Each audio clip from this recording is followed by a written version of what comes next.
سونا جنگل رات اندھیری چھائی بدری کالی ہے، سونے والے جاگتے رہو چوروں کی رکھوالی۔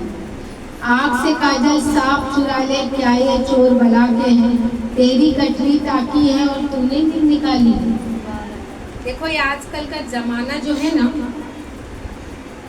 جس طرح کا زمانہ ہے، آج ہمارے اوپر یہ ساری چیزیں کیوں ہو رہی ہے؟ کیونکہ ہم نے حضور کی سنتیں چھوڑ دی، اللہ کا خوف ختم ہو گیا، اور ہمیں دنیا کمانی ہے، ہمیں آخرت نہیں کمانی۔ آج اس وجہ سے یہ حالات ہیں۔ اب سوچو کہ دوزخ میں اللہ کی محبت کس طرح کام آئی۔ آپ لوگ سب کس کو جانتے ہوں گے؟ ابو لہب کو، حضور کے چچا تھے ابو لہب۔ وہ دوزخ میں گئے کیونکہ ان کو حضور نے کتنا سمجھایا پر انہوں نے کلمہ نہیں پڑھا، لیکن وہ اپنے بھائی عباس کے خواب میں آئے، انہوں نے بتایا، انہوں نے پوچھا کہ تمہارا کیا حال ہے؟ تو بولے میرا حال اس طرح سے ہے کہ دن رات آگ میں انگاروں میں لوٹ رہا ہوں دوزخ میں، لیکن اس میں جب پیر کا دن آتا ہے، پیر کا دن آتا ہے تو میری ایک شہادت والی جو انگلی ہے نا، اس کو ٹھنڈا کر دیا جاتا ہے، اور اس میں سے مجھے، اگر میں اس کو منہ میں ڈالتا ہوں تو اس میں سے مجھے ٹھنڈک پانی شہد کی طرح مجھے ملتا ہے اور مجھے راحت ملتی ہے۔ تو بولے ایسا کیوں؟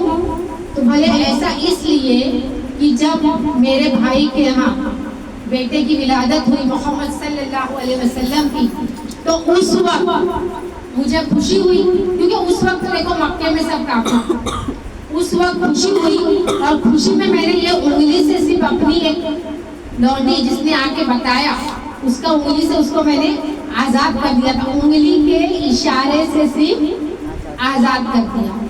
بولے اس ایک عمل کے بدلے مجھے دوزخ میں پیر کے دن اس انگلی کو ٹھنڈا کیا جاتا ہے اور اس سے مجھے راحت نصیب ہوتی ہے۔ اتنا چھوٹا سا عمل، تب تو حضور دیکھیے نہ وہ مسلمان تھا، سنو، نہ وہ مسلمان تھا، نہ ایمان لایا تھا، پھر بھی اسے دوزخ میں راحت کس وجہ سے مل رہی ہے کہ انہوں نے حضور کی پیدائش پر خوشی ظاہر کی۔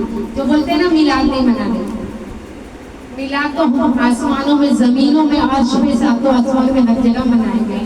حضور کی پیدائش کا تو انتظار کم و بیش 1,24,000 پیغمبروں نے کیا۔ کہتے ہیں نا بارات سجتی ہے، یہ ساری بارات آئی اور آخری میں دولہا آیا جو سب کو حشر کے میدان میں شفاعت کروائے گا۔ تو زمین و زمان تمہارے لیے، مکین و مکان تمہارے لیے، ہم آئے یہاں تمہارے لیے، گئے بھی وہاں تمہارے لیے۔ تو سب سے اولا و اعلیٰ ہمارا نبی، سب سے بالا و بالا ہمارا نبی، سب سے اونچوں سے اونچا کہیے جسے ان اونچوں سے اونچا ہمارا نبی۔ تو ہم ان نبی کی کیوں نہ میلاد منائیں کہ جن کے صدقے میں ہم سب کی بخشش ہو۔ تو ابھی یہ سوچو کہ اگر ان کی ہم میلاد مناتے ہیں تو ہمارا فرض نہیں کہ ان کی سنتوں پر ہم عمل کریں۔ دیکھیے حضور سے کسی نے یہ پوچھا کہ سب سے اچھا عمل اور دین کیا ہے، تو حضور نے فرمایا اخلاق۔ تو پوچھا دین کیا ہے، تو کہا اخلاق۔ پھر کہا دین کیا ہے، تو کہا اخلاق۔ لیکن کیا آج مسلمانوں میں اخلاق زندہ ہے؟ اخلاق اگر زندہ نہیں تو دین کو ہم زندہ رکھ سک رہے ہیں؟ سچ بتا دوں یہ بات پر اگر ہم غور کریں تو کیا ہمارے اندر اخلاق زندہ ہے؟ ابھی نارمل بھاشا میں اگر کہیں تو یہی زبان سے چاہے تم کسی کے منہ کا نوالا کھا لو چاہے، تو ایک ورڈ جو ہمارا پورا کیریکٹر بیان کرتا ہے نا، وہ ہماری زبان ہے اور ہمارے اخلاق ہے، کیونکہ ہمارے اخلاق ہی ہماری نسل کا، ہماری نسب کا، اس چیز کا ہمیں ظاہر کرتے ہیں سامنے والے میں کہ ہم کیا چیز ہیں۔ تو مسلمان، ابھی حضرت سلمان اظہری صاحب کا میں صبح بیان سن رہی تھی، اس میں بتا رہے تھے کہ ایک رکشے والا آیا اور کہنے لگا کہ آج کل کے حالات کچھ ایسے ہیں، تو کیا داڑھی رکھنا اور ٹوپی لگانا ضروری ہے؟ اس سے اگر ہم اعتراض کر لیں تو ہم آج کل کے معاشرے سے، ماحول سے، ماحول جو ہو رہی ہے اس سے بچ جائیں گے۔ تو بولے ٹھیک ہے تم ٹوپی اور داڑھی نکال دو، لیکن اس چیز کی گارنٹی لیتے ہو کہ اگر یہ نکال دیں گے تو تم بچ جاؤ گے؟ देखो कि जो मोहम्मद से वफा तो हम तेरे हैं, ये जमी चीज क्या है लोग कलम तेरे। तो तुम अगर हुजूर की जो सुन्नत है उसको, दाढ़ी हुजूर की सुन्नत है ना, तुम नहीं रखना चाहते हो दुनिया से बचे, लेकिन मौत तो बरहक है ना, एक सेकंड में किसी को पता है कब, लेकिन उनकी मोहब्बत में अगर मौत आ जाए तो क्या ही अच्छा हो। तो हमारी दुनिया भी बन गई और हमारी आखिरत भी बन गई। तो तुम दुनिया कमाने के लिए तुम अपनी आखिरत को खराब कर रहे हो। इतना सस्ता सौदा, यहाँ कितने दिन के लिए हम आए बताओ, कितने दिन हम जिएंगे इस तरह से। ऐसे उस वक्त के यहूदी थे, एक बार हुजूर ऐसे महफिल में बैठे थे, वो कहने लगे, हुजूर कभी किसी को ये नहीं कहते थे कि तुम ये करोगे तो मैं ये दूंगा, तुम वो करोगे तो। उनकी जो जिंदगी थी ना, उनकी जो सीरत थी ना, वो लोगों को खुद उस तरह से आमादा करती थी कि उनके तरफ आ जाते थे, क्योंकि उनके जिंदगी के जो वाकयात थे ना, वो लोगों को भुलाते थे खुद ब खुद। देखो जो एक वो भी है उसमें, बन के मजूर उठौलन गठरी घर तक दहन पहुंचाए, रब के मितुआ ढोए गठरी ऐसे कैसे सके। तो एक बुढ़िया थी, उसने सुनी कि मोहम्मद नाम का कोई शख्स आया है, वो इस तरह से जादूगर है कि लोगों का जो है ईमान खराब कर दे रहा है, अपने खुदाओं से उनको पलट दे रहा है। तो जल्दी जल्दी अपना सामान भर के शहर से सोची मैं मक्का से निकल जाऊं, नहीं तो मेरा ईमान खराब हो जाएगा। अब वो निकलने लगी तो रास्ते में इत्तेफाक से हुजूरी मिल गए। तो उन्होंने देखा बूढ़ी औरत इतना वजन सामान लेके कहाँ भागी भागी जा रही है। उन्होंने कहा रुको। तो बोले क्या हुआ? बोले आप कहाँ जा रही? बोले मुझे शहर से बहुत जल्दी निकलना है। तो बोले ठीक है लाइए, मैं आपका सामान पकड़ लेता हूँ।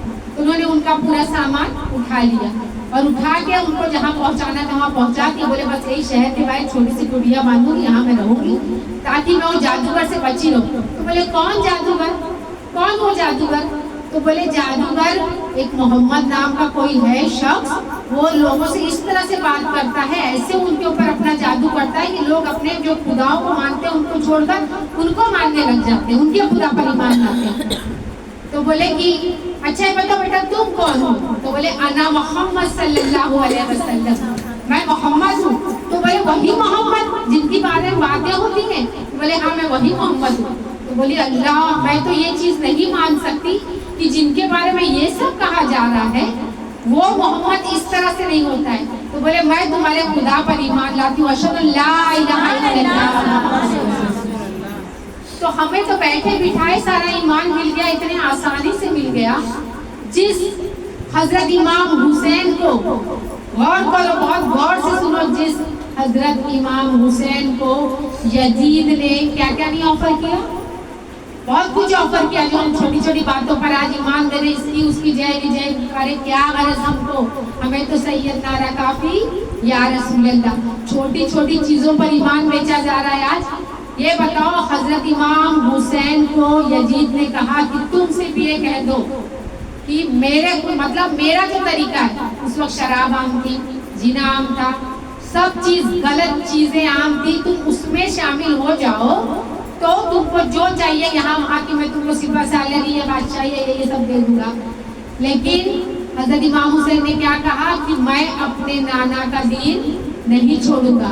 आज बोलते हैं ना कत्ले हुसैन असल में मर गए यजीद है, इस्लाम जिंदा होता है हर करबला के बाद। आज अगर हजरत इमाम हुसैन 72 अगर उनको जंग ही करनी होती तो क्या वो अपने सब बीवी बच्चों 6 महीने के बच्चे या 6 साल इस तरह से छोटे छोटे बच्चों को अपने बीमार बेटे को लेकर जाते? नहीं जाते ना।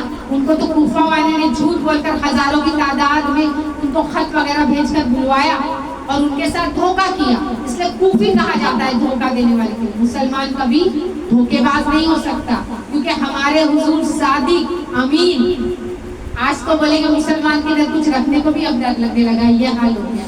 तो हम उसके उम्मती, बताइए हम उम्मती हैं। आज जिस इस्लाम के लिए हुजूर के प्यारे बेटे हजरत इमाम हुसैन ने अपने पूरे खानदान की शहादत पेश की, क्या इस्लाम आज उस तरह जिंदा है? आज यजीद का तरीके पे हम चल रहे हैं कि हम इमाम हुसैन के तरीके पे चल रहे हैं? अपने 6 महीने के बच्चे को उन्होंने उठाकर कहा था कि इस बच्चे ने आपका क्या बिगाड़ा है। इस तरह से नेजा मारा गया कि उनके हलक से मार तीर। तो ये सोचो कि इतनी बड़ी कुर्बानी कोई दे सकता है इस्लाम के लिए? हाँ, और आज कोई कहेगा मैं तुमको ये दे देता हूँ वो देता हूँ, तो हर चीज में शामिल हो जा रहे हैं। قبر میں تمہارے ساتھ کون آئے گا؟ رشتے دار